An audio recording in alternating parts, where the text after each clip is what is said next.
Bien, nous allons commencer. Bienvenue à tous au sein de cet hémicycle prestigieux pour nos entretiens du patrimoine iconographique de l'océan Indien. Sans tarder, je passe la parole à Madame la vice-présidente de la culture et du sport du conseil départemental, Béatrice Sigismond. Merci beaucoup.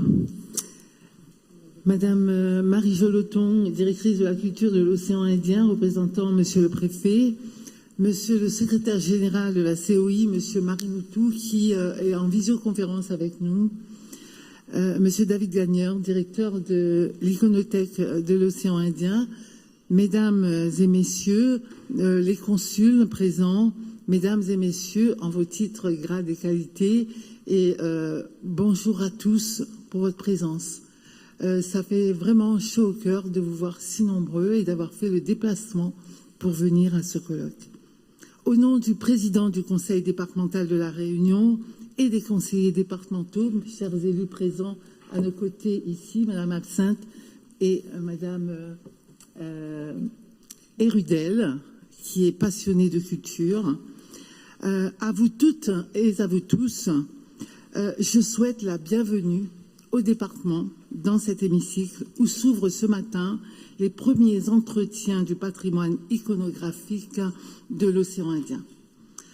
Nos entretiens s'ouvrent 10 ans après la création de l'iconothèque historique de l'océan Indien sur une initiative du conseil départemental de la Réunion, avec le soutien explicite de la commission de l'océan Indien, avec l'adhésion des territoires concernés, celle des Comores, celle de Maurice, celle de Madagascar, celle de Mayotte, celui aussi du Mozambique et celle des Seychelles.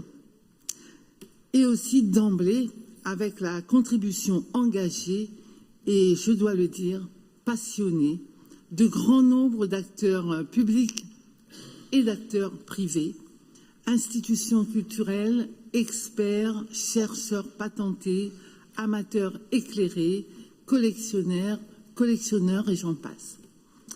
Sans doute, si tout cela, vous n'étiez pas unis autour de nous, eh ben, le projet n'aurait pas été aussi merveilleux. Et sans tout cela, notre grande ambition initiale serait restée vaine.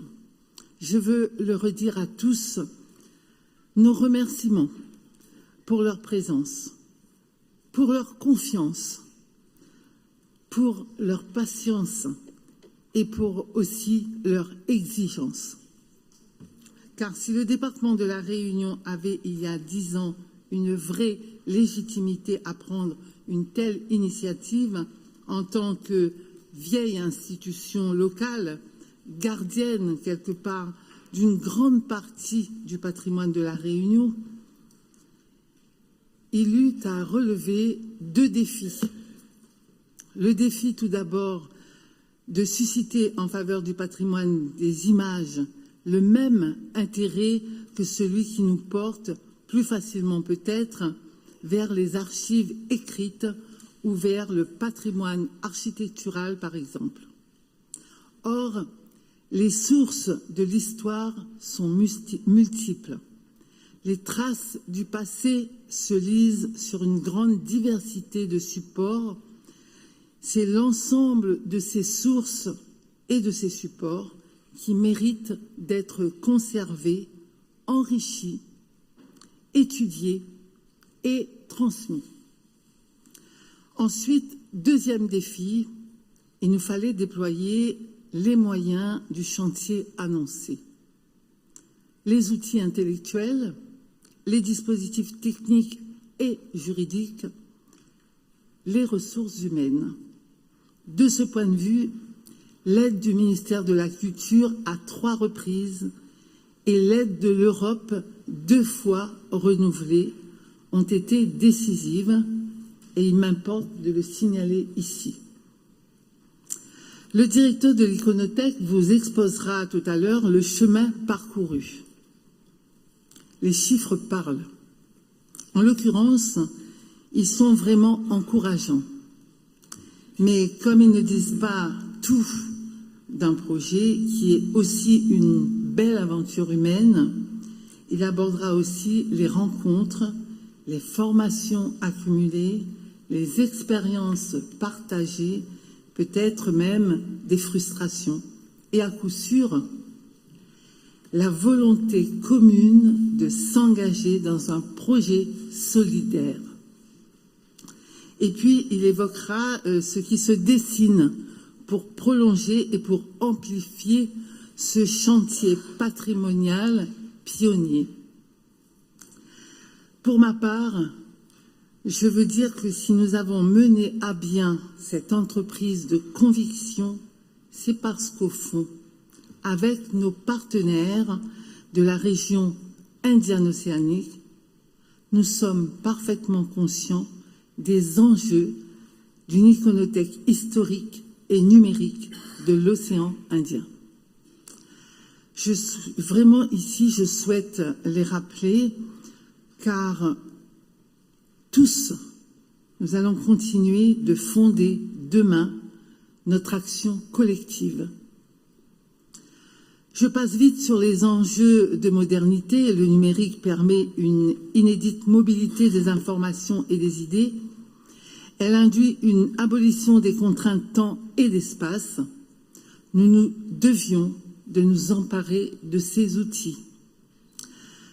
Je ne développe pas non plus les enjeux écologiques. Chacun sait que la consultation numérique protège les documents originaux et diminue le transport.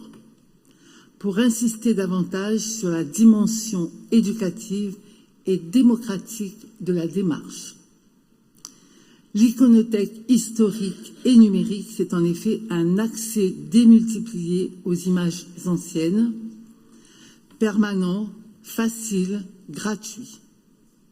Ce sont aussi de nouveaux champs de recherche qui s'ouvrent grâce à la diffusion massive de documents et au décloisonnement des savoirs qu'elle permet. L'histoire que l'iconothèque raconte relève de la politique des sciences, de l'ethnographie, de la géographie, des arts, des loisirs, et il y en a encore plein d'autres. Un autre enjeu est à cet égard, évidemment, et objectivement culturel. L'iconothèque valorise le patrimoine de notre région dans toute sa diversité et sur un postulat d'égalité. Égalité entre toutes les images de l'océan Indien et égalité entre nos images et les images du reste du monde. Oui, nous sommes dépositaires d'une parcelle du patrimoine de l'humanité très fragile, encore trop dispersée, méconnue, mais exceptionnellement riche et incontestablement unique. Ne soyons pas dupes. Le patrimoine a son marché. Le nôtre n'échappe pas aux convoitises. Nous sommes responsables de notre patrimoine. Nous devons le protéger et le rendre accessible à nos populations locales. Et nul n'est mieux placé que nous pour lui offrir une visibilité mondiale. Trop souvent, nous sommes cantonnés dans nos postures de consommateurs de produits fabriqués ailleurs. Ici, nous nous positionnons clairement en tant que producteurs de savoirs culturels accessibles à l'échelle de la planète. Mesdames et messieurs, c'est en ayant à l'esprit tous ces enjeux que nous avons réuni ces premiers entretiens pour poursuivre notre coopération avec nos partenaires historiques et élargir ce réseau de partenaires, pour confronter l'ancrage iconographique indiano-océanique, espace de convergence, de dialogue et espace d'écoute. Pour approfondir aussi les questions scientifiques, techniques, juridiques, éthiques, indissociable de la démarche. Pour donner à voir et à comprendre l'océan Indien, décupler sa notoriété sur la carte du monde. Mesdames et messieurs, au moment où je vous parle, mon optimisme est résolu. Je sais qu'avec la mise en ligne de nouveaux fonds d'images et une mobilisation croissante de ses partenaires, l'Iconothèque dépasse déjà chaque année le million de visiteurs, tous canaux de diffusion confondus. À ce sujet, il se murmure que la création d'une association des amis de l'Iconothèque se profile. Nous y voyons le signe d'une maturité acquise et des perspectives d'un rayonnement accru, et nous y sommes donc très attentifs. Je suis optimiste parce que nous œuvrons au desserrement du périmètre de l'Iconothèque. Vous allez d'ailleurs évoquer pendant ces entretiens la polysémie de l'image, et tout cela a raison. L'image filmée, par exemple, c'est une image, c'est un vrai chantier, et c'est aujourd'hui une vraie question.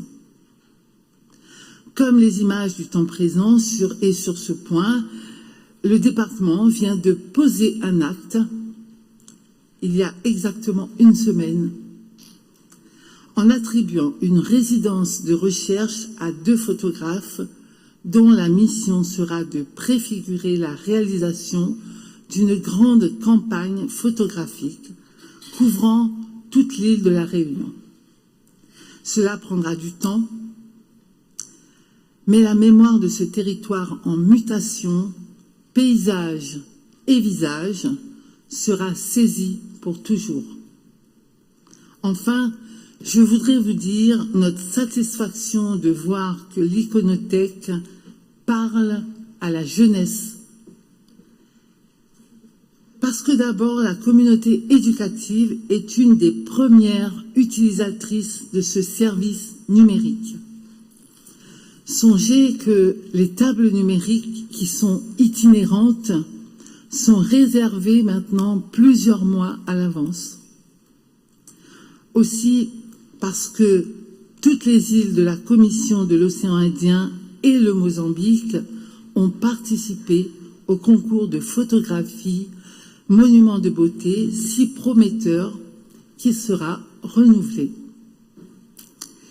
Parce que dans 2 jours, à la clôture des entretiens, ce sont carrément une quinzaine de lycéens qui acceptent d'écourter leurs vacances scolaires pour assurer l'animation des ateliers consacrés aux outils de valorisation de l'image. Mesdames et messieurs, en plus des jeunes, aux côtés de ceux qui sont déjà engagés dans ce projet au long cours et aux côtés de ceux qui les rejoindront, je crois que ce sont vraiment les populations de nos territoires qu'il nous faut embarquer dans la conservation et dans la valorisation des témoignages iconographiques de notre histoire. Le patrimoine n'est pas qu'une affaire d'institutions et de spécialistes. C'est aussi l'affaire des associations, des fondations et aussi des entreprises. C'est probablement la dimension la plus fédératrice et la plus citoyenne de la culture. Longtemps, nos peuples ont déploré un oubli de l'histoire et même un déni. Et aujourd'hui, nous faisons tous le même constat d'une demande sociale d'histoire, d'un engouement inédit pour le patrimoine qui est un pilier du bien-être social, du bien-être collectif dans un monde de tourments. Il ne tient qu'à nous tous d'y répondre, sérieusement, paisiblement et généreusement. Comme il y a 10 ans, pour toutes ces vieilles images qui nous disent tant de nous-mêmes, nous vous proposons de poursuivre ce que nous avons commencé en pleine confiance, pour servir nos compatriotes et pour partager avec le monde entier une parole qui vient de l'océan Indien et qui parle de l'océan Indien. Je vous remercie de votre attention.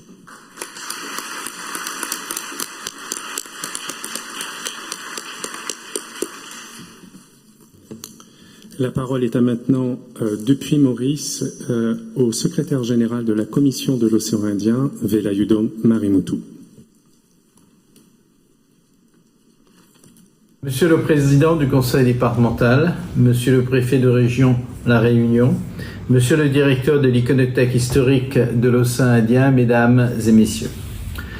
Je souhaiterais avant tout remercier l'Iconothèque historique de l'océan Indien et le département de La Réunion pour avoir organisé ces tout premiers entretiens du patrimoine iconographique de l'océan Indien, ayant pour thème de la polysémie de l'image fixe, approche pluridisciplinaire du patrimoine iconographique de l'océan Indien. Je regrette de ne pas pouvoir être présent physiquement pour partager avec vous cette expérience enrichissante. Aujourd'hui, nous sommes tous réunis pour discuter d'un trésor précieux qui nous relie à notre passé, qui incarne notre héritage visuel et qui nous permet de comprendre notre histoire de manière unique grâce au premier travail de l'Iconothèque historique de l'océan Indien. Nous abordons un sujet qui est à la fois fascinant et complexe, la polysémie de l'image fixe, qui trouve une résonance particulière dans le contexte du patrimoine. Les images associées au patrimoine, qu'il s'agisse de monuments historiques, d'artefacts culturels ou de traditions ancestrales, sont souvent chargées d'une multitude de significations. Elles portent en elles les strates de l'histoire, les valeurs symboliques, les récits collectifs et les identités culturelles. Une seule image d'un site patrimonial peut évoquer à la fois le passé glorieux d'une civilisation, les blessures de la colonisation, les aspirations d'un peuple, les débats contemporains sur la préservation et l'appropriation culturelle, auxquels on doit ajouter les fake news, auxquels nous ont habitués l'école des orientalistes. Chaque spectateur, en fonction de son capital culturel et de sa perspective, peut interpréter ces images de patrimoine de manière unique. Dans ce contexte, nous sommes invités à une réflexion profonde sur la diversité des narrations, la préservation de la mémoire collective et la construction de l'identité. Les images sont une ressource inestimable qui capture l'essence de notre culture, de nos traditions et de notre identité. L'image fixe, qu'elle soit une peinture, une photographie ou toute forme visuelle, est bien plus qu'une simple représentation graphique. Elle est une porte d'entrée vers un monde de significations multiples, un véritable kaléidoscope de récits, de symboles et d'interprétations. C'est un prisme à travers lequel nous pouvons appréhender la richesse culturelle et historique de l'océan Indien.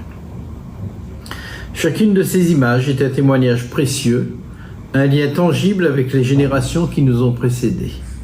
Elle est une porte ouverte vers une époque révolue, une invitation à explorer, à apprendre et à nous connecter avec nos ancêtres. La valorisation de cette richesse visuelle est possible grâce aux actions de l'IHOI, qui représente un bel outil de partage, de valorisation et de conservation du patrimoine régional. L'IHOI n'est pas qu'une administration du département de La Réunion, mais bien l'expression de la volonté forte du département d'inscrire son action extérieure dans un mouvement de partage. En cela, l'Iconothèque est un partenaire naturel des actions culturelles de la Commission de l'océan Indien. Nous entretenons une relation de travail de confiance qui engage avant toute chose une volonté commune de nos équipes de collaborer. De cette coopération sont sorties plusieurs belles actions et partenariats. Je peux citer par exemple la numérisation de fonds iconographiques, dont les estampes de Malcy de Chazal, ou encore d'une partie de la collection Serge Constantin et d'Hervé Masson, ou plus récemment encore l'organisation conjointe du concours Patrimoine de beauté de l'océan Indien avec les écoles de la région. Mais l'IHOI ne se compte pas de préserver ces trésors visuels. Il s'engage également à les rendre accessibles à tous, à les partager avec le plus grand nombre. Les outils technologiques nous offrent de belles perspectives en matière d'archivage, de conservation et de numérisation, mais cela appelle à un besoin de formation et représente un coût certain. Et la formation dans le domaine de la culture revêt une importance capitale, un des piliers sur lequel nous devons articuler notre action. C'est l'engagement qu'a adopté la Commission de l'Océan Indien à travers son projet des industries culturelles et créatives, qui prévoit notamment des formations liées au métier du patrimoine culturel.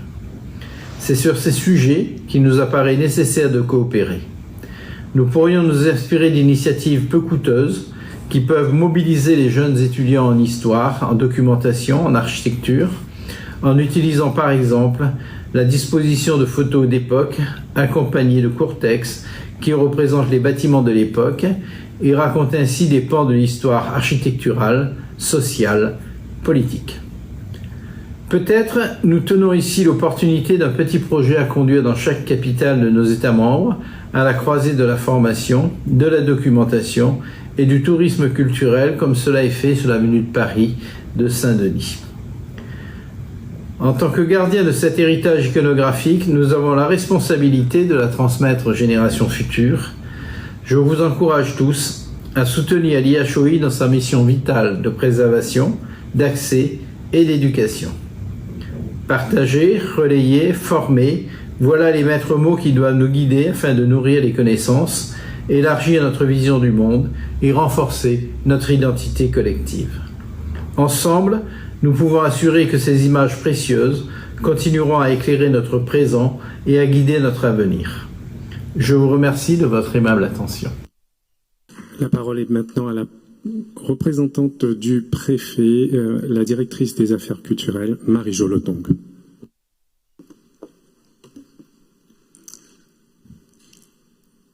Madame la représentante du président du conseil départemental, chère Béatrice Sigismond, Mesdames, Messieurs, honorables invités, Monsieur le secrétaire de l'Océan Indien, cher Velayudom, chers invités de métropole, des Comores, de Madagascar, des Seychelles, de Maurice, chers contributeurs, chers chercheurs, conservateurs, chaque passionné ici dans la salle, je vous remercie humblement et je vous dis à quel point il me revient cette responsabilité de représenter le préfet. Je suis la directrice de la DAC, mais je suis aussi cet enfant de la Réunion très intéressé par ce sujet qu'est le patrimoine, d'une manière générale, et plus spécifiquement aujourd'hui, le patrimoine iconographique de l'océan Indien. Mes sincères félicitations à David Gagnard pour cette invitation, ce challenge, où il vous a été... Je pense qu'il travaille là-dessus depuis 2 ou 3 mois. Je sens qu'il y a une grande pression également. Ça me rappelle ces entretiens du patrimoine de l'océan Indien. Aujourd'hui, c'est le patrimoine iconographique. Vous avez su associer avec vous l'ensemble des partenaires, nos grandes institutions nationales et tout autant nos partenaires de la zone océan Indien pour la contribution à ces journées des entretiens du patrimoine iconographique qui vont se dérouler sur 3 jours, dont le premier jour ici à Saint-Denis, puis après à Saint-Pierre, puis de nouveau à Saint-Denis. Et quand je vois la participation dans l'hémicycle, je me dis que, effectivement, vous confirmez que non seulement le patrimoine, c'est une affaire de spécialistes, mais c'est aussi une affaire qui concerne chaque habitant des îles. Ça concerne chaque peuple. Je ne vais pas faire des grands discours. Ceux qui me connaissent un petit peu savent que j'ai horreur de ça. Mais je peux vous quand même redire que les politiques publiques, là, on convoque aujourd'hui les politiques publiques culturelles, les politiques des droits culturels des habitants, les politiques des patrimoines d'une manière générale, que ce soit le patrimoine monumental, archéologique, ferroviaire, industriel, maritime, enfin tout le patrimoine rural, tout ce que j'ai envie de dire, nos générations nous ont laissé en héritage, nous devons en prendre soin. Nous devons savoir les collecter, les inventarier, les sauvegarder, effectivement, les valoriser et permettre cette diffusion à un plus grand nombre. Si nous sommes réunis ici, aujourd'hui, c'est bien ce message-là. Nous sommes dépositaires de ces héritages et nous devons vraiment les transmettre et les transmettre dans toute la diversité, dans toute la richesse. Ce que je voudrais partager avec vous, c'est cet extrait de la Charte de Venise, et qui s'appliquera aussi pour le patrimoine iconographique, comme ça pourrait s'appliquer au patrimoine monumental. Chargé du message spirituel du passé, les œuvres monumentales des peuples demeurent dans la vie présente le témoignage vivant de leur tradition séculaire. L'humanité, qui prend chaque jour conscience de l'unité des valeurs humaines, les considère comme un patrimoine commun. Et vis-à-vis des générations futures, se reconnaît solidairement responsable de leur sauvegarde. Elle se doit de le leur transmettre dans toute sa richesse et leur authenticité. Mesdames, Messieurs, si nous sommes ici présents, c'est parce que nous avons en nous cette passion, cet engouement, cette responsabilité à l'égard des générations futures. Et je ne peux qu'applaudir quand je vois la richesse du programme que vous nous avez concocté, combien sont ici présents nos conservateurs, nos chercheurs. Je parle aussi des éditeurs qui sont présents sur le patrimoine, j'en ai vu un tout à l'heure. Je parle aussi de nos créateurs, de nos artistes, de nos photographes, qui contribuent chaque jour à faire connaître le fonds iconographique non seulement de la Réunion, mais de l'océan Indien. Je constate également que les initiatives sont publiques, mais qu'elles sont aussi privées. Je fais aussi le constat que nous avons la chance à la Réunion d'avoir des institutions publiques qui fonctionnent. Nous avons un bon réseau, des bibliothèques, des archives. Il y a encore beaucoup à faire quand même par rapport aux archives communales. Le plus grand, vraiment la plus grande ambition qui est la nôtre, c'est de faire en sorte que ces structures fonctionnent déjà correctement. Parce que c'est chaque jour que nos agents ont pour mission d'exercer les responsabilités qui sont les leurs à ce niveau. Évidemment, on a vu l'ambition de l'iconothèque de l'océan Indien. On en est fiers, et on en est fiers aussi parce que c'est un outil qui a permis également de fédérer les compétences de l'océan Indien. C'est un outil qu'on doit s'approprier. C'est un outil qui doit entrer dans chaque case.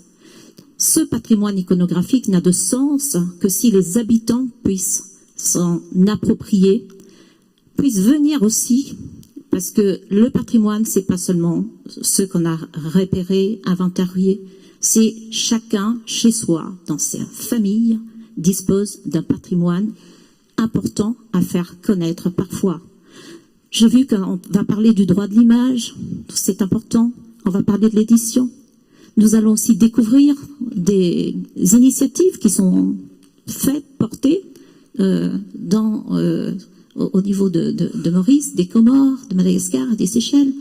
Je crois vraiment à notre engagement ici de pouvoir partager, le mot vraiment partager, être solidaire, fédérer, parce que nous entrons quand même dans une période, et il faut le dire, quand j'insiste sur le caractère fonctionnel de nos institutions et l'inscrire dans la pérennité, c'est aussi parce que une politique publique, ça s'inscrit dans la durée. Si on veut que cette politique soit pérenne, il faut des objectifs précis, il faudrait une politique affirmée de nos instances, il faut donner les moyens, il faut recruter des personnels qualifiés, il faut avoir des objectifs futurs, mais tout en respectant le passé, tout en nous enrichissant de tout ce que nous ont légué, je veux dire, nos anciens. Et ça, c'est précieux. Qu'est-ce qui fait la richesse de la Réunion? C'est son patrimoine. Et d'ailleurs, les Réunionnais ont très bien compris. C'est un sujet sensible, émotionnel. Et effectivement, chaque image est porteur d'émotions. Ça nous enchante et ça nous permet de voyager à la fois dans le passé, dans le présent, et il nous permet aussi de nous projeter avec notre imaginaire et puis notre volonté de faire société commune, de faire œuvre commune. Alors, mesdames, messieurs, je vous dis merci Merci pour vos contributions. Merci pour votre engagement. Merci pour votre engouement. Et merci pour le message que vous porterez à tous ceux qui vous sont proches, que ce soit dans les institutions ou au sein des familles. J'insiste sur l'importance des habitants au sein des politiques publiques. Et je crois que c'est une question de respect et des droits culturels. Comme vous aviez dit, ma chère Béatrice, il n'y a pas une image supérieure à une autre. Je reste persuadée qu'il n'y a pas de culture supérieure à une autre. Il n'y a pas de langue supérieure à une autre. Nous sommes tous ici, des frères, des cousins, des sœurs, avec nos fragilités, avec nos compétences, avec nos richesses parfois. Mais c'est ensemble que nous allons apporter ce message singulier de l'océan Indien dans le concert du monde. Et Dieu sait si ce concert, en ce moment, on a besoin de se rattacher au repère, au patrimoine, parce qu'il est bien perturbé. Voilà le message que je voulais vous faire passer. Je vous dis merci. Merci pour toute votre contribution.